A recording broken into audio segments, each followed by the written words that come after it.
Hej, du taler med Abdallah. Jeg er i gruppe med Alexander, Christoffer og Mikkel F.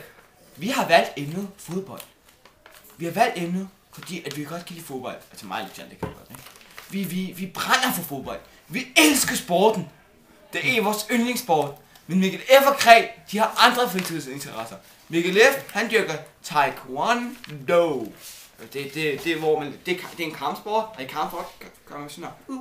Ja. Kræ, han er sådan en gamer. Han så sådan her derhjemme. 24/7. Altså gamer han alle mulige nørdede spil. Jeg synes det er nørdet. Det kan godt være, at han synes det er lidt sjovere, ikke? Han bruger i gennemsnit 7 millioner kroner om året på gaming. Hans forældre er sådan rige nogen, som har arvet 2 Matas-butikker og fået solgt dem til 65 millioner. Jamen, det var nok om Kræ. Lad os holde os inden for emnet fodbold, ikke? Danmark og Sverige, de har spillet mod hinanden 98 gange i A-landskampe. Danmark har vundet 36 gange. Den er blevet endt uafgjort 17 gange, og Sverige har desværre vundet 45 gange. Målscoren den lyder på 164-182. Sverige har scoret 182 mål, og, altså på Danmark, ikke? Og Danmark har scoret 164 mål på Sverige. Sverige er det landshold, som Danmark har mødt oftest. Den største sejr nogensinde lå på 10-0 til Danmark.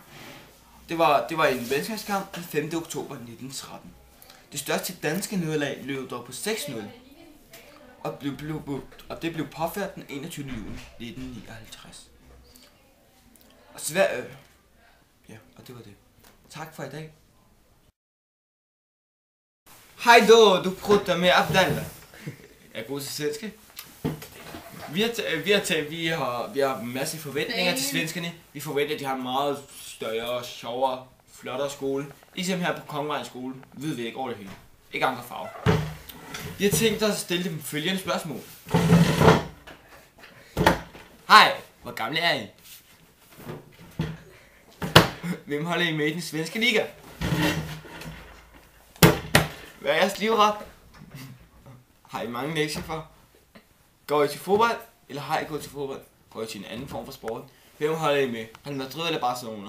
Hvis I holder med FC Barcelona, så gider vi kan tale med jer, så dræber vi jer. Er det ikke rigtigt, Kræ? Jo, det er rigtigt. Se, Kræ, han er klog, selvom han gamer meget. Og det var så Abdallah, Kongevejens skole, 2010. Og